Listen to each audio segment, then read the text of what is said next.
This may be the single most impactful technique video that I ever make.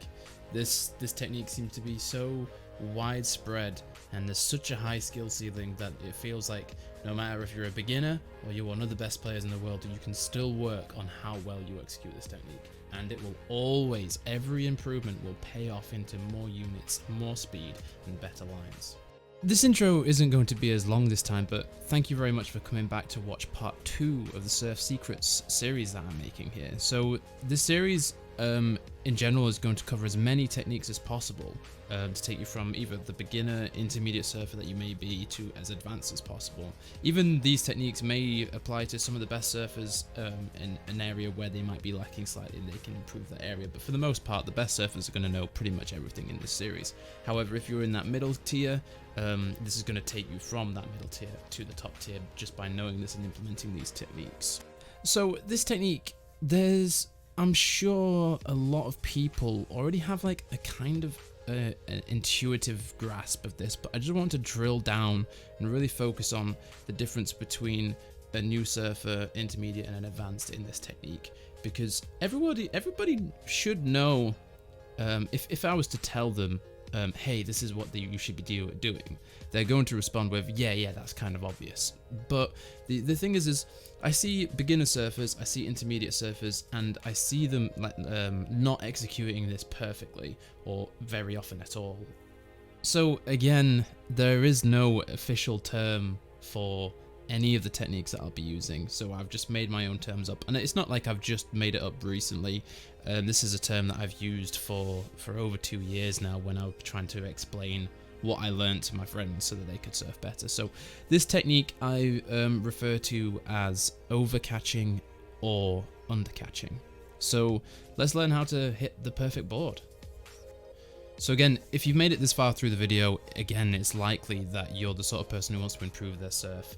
I'm going to be coming out with as many of these videos as I can, get through all the topics that I've got planned out for like a whole entire curriculum.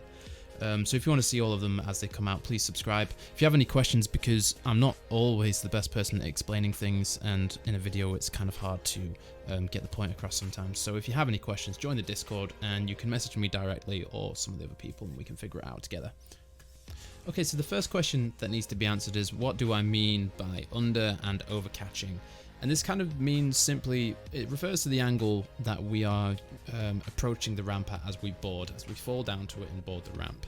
So there's two kinds of errors in this way, where you are facing too far away from the ramp and traveling too far away, or you're not traveling far away enough. So, and let me just demo that because it's a little ambiguous in words. If I'm going to board this ramp with too steep an angle, it may look like that. So I've just gone pretty much straight down. But it can even be that I could still be facing away, but I'm not facing away enough to create the same angle as the ramp. So those would all be undercatches. Undercatch. The idea is you have to kind of set yourself like a reference and see how you're falling in comparison to like the ramp. You really have to pay attention to the z-axis, which is the up-down axis, which is your rising and your falling axis. So when you're looking at the ramp, you should be paying close attention to how much speed you have in that direction, in the falling direction, and then how much does it change as you board the ramp. So the perfect board will have I believe it will have exactly the same amount of Z speed as you board the ramp, the tick that you board, as the tick before. So let's say you've got minus 200 units per second or 500 units or something. Let's say 500. You've got minus 500 units in the tick before you board, and then the tick afterwards, you've still got minus 500 units in the Z axis. So you've not slowed down your Z-axis at all, but you've boarded the ramp, which means you must have been facing far enough away for you to not actually be transferring your fall speed into your forward speed just yet. Whereas an undercatch would be in the first tick, let's say again minus 500 units in the fall speed, and in the second tick it may be minus 450. Now pretty much a large fraction of that 50 units difference has completely disappeared. We're never getting that back. Pay attention to how the camera falls, and as it boards the ramp, the difference in the speed that the camera is falling in comparison to after I'm boarding the ramp. So I'm falling and the camera slows down significantly as soon as I board it. This is hard to pick out when you learn to surf. Like, it's hard to see, like, because the maps are built so visually in a forward direction, forward, backwards, left, right. So we can see where we're traveling in reference to like the X, Y axis really easily. But the up, down, the Z axis, it's really hard to see how much you're falling and how you're controlling that as you surf. So an example of overcatching then would be that the angle that I create before I make the board is too far away from the ramp, which means I won't be slowing down when I board it because I've created enough angle to not be slowing myself down. But the problem with overcatching is you end up going too far down before you even start to transfer your fall speed. You may already know that there'll be a certain height where you're supposed to board. Let's say the perfect board is around there. Let's have a look. Let's just pretend that's the perfect position to board. Now if I overcatch and I board there, if I don't start transferring my speed straight away, effectively it means that I've boarded lower on the ramp without knowing it. It may be the case that you want to start higher and then overcatch the perfect height, but this doesn't work out in practice with the way that you have to like strafe and turn and make your line to wherever you need to board the ramp. So overcatching is effectively just wasting potential energy, whereas undercatching would be wasting your full speed. So not potential energy, just plain old energy. So I want to show you another example because not all ramps are made like the first one that you surf in a stage map or linear. So I've created a lock which we can compare against the world record for this map as well. This is quite a fast lock, so I've got 2,700 units and I've got quite a lot of fall because I've just fallen from quite a height to get to this next ramp. So I'll just give you a quick demonstration of the three ways, so kind of like an exaggerated overcatch, an exaggerated undercatch, and what I would consider to be about perfect. My best effort, at least. In terms of just the board alone, it gets more complicated than just the board because sometimes we don't want to do a perfect board if it means that we have to go through a certain area like thereafter.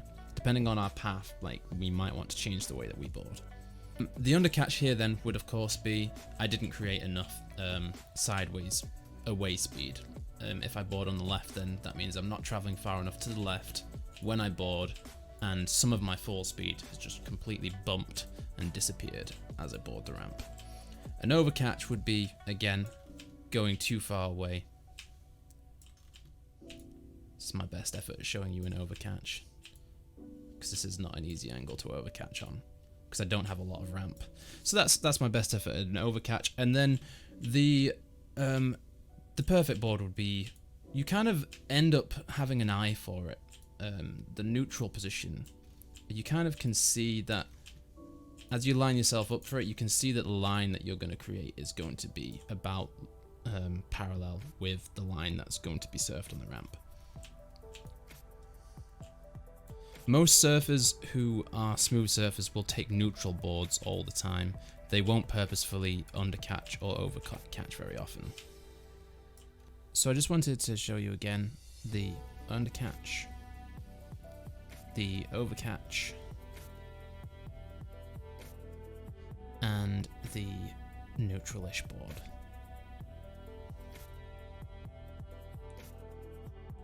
So some examples of other people making this ramp. This is Favs, and he actually does a tiny overcatch just as he boards, but he recovers the overcatch very quickly, so he doesn't actually lose much height. The second example is Michaela. In my opinion, it's pretty damn neutral, this board. Couldn't be much better. Very neutral board, no discernible bump, and no height lost, I think. Lastly, Default. This board is just a touch of a bump, I think. Just a touch, but really good board all in all. So I wanted to give a couple of examples of newer surfers. So in this example, Lofford is quite a good board, first, but then the next two are these here, bump, bump, and that last catch isn't so bad. This is Isashi. He does quite a high flick into the second ramp here, and that's quite a heavy bump, quite a heavy undercatch, so I thought I'd give an example of, we don't have much forward speed and we're going from quite high, so we have to create quite a wide angle to catch it correctly. I just wanted to make one more point, which is kind of based on my opinion here, but I've got other people who also agree that this may be the best thing to do. So this is an example of Favs, and he's got quite a lot of inconsistent boards here. On this run in particular, Favs is great in other runs, but this run, there's a lot of overcatches, a lot of bumps, but they're very small, insignificant overcatches, insignificant bumps, so he's still fast.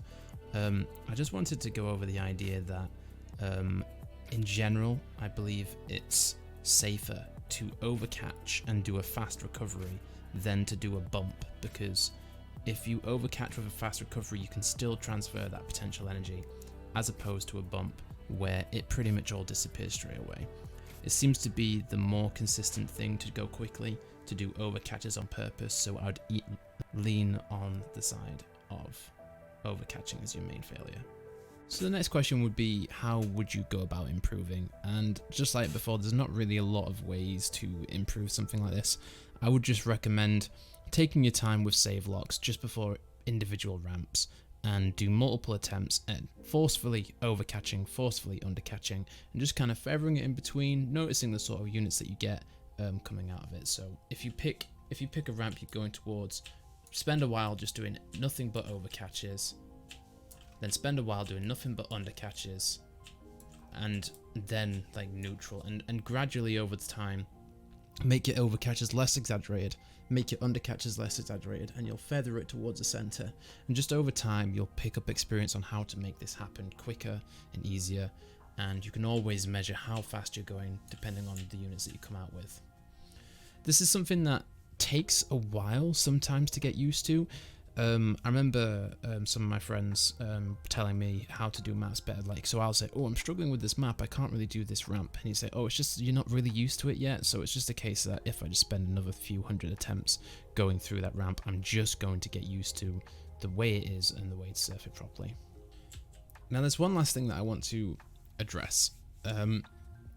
Not all ramps are made the same.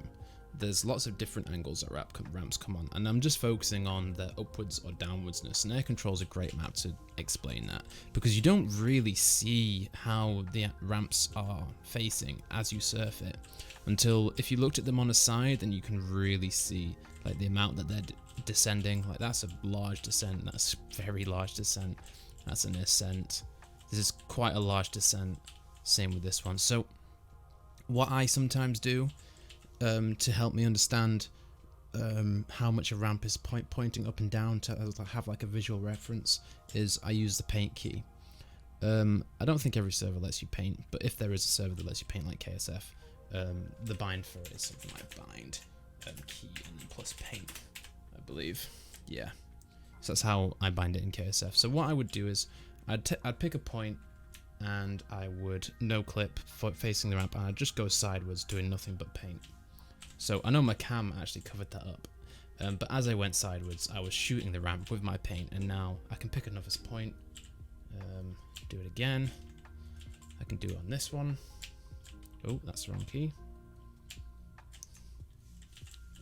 So now as I'm surfing, these lines look like they ascend, but these are actually neutral lines.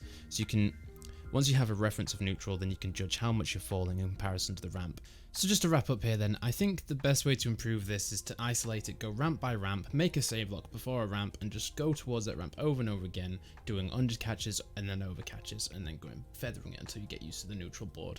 Just try this in all sorts of areas, and your eye for it will improve as you can see how much you're ascending and descending compared to the ramp. So guys, comment down below if you think this is informative. Let me know if you feel like you most often undercatch or overcatch, and maybe why that might be. Again, if you've got any questions, join the Discord. The links are down below, and you can always DM me or one of the other people in there, and make sure you hit the subscribe button and the notification bell so you can see these videos as they come out. And basically, thank you very much for watching, and I'll see you in the next one.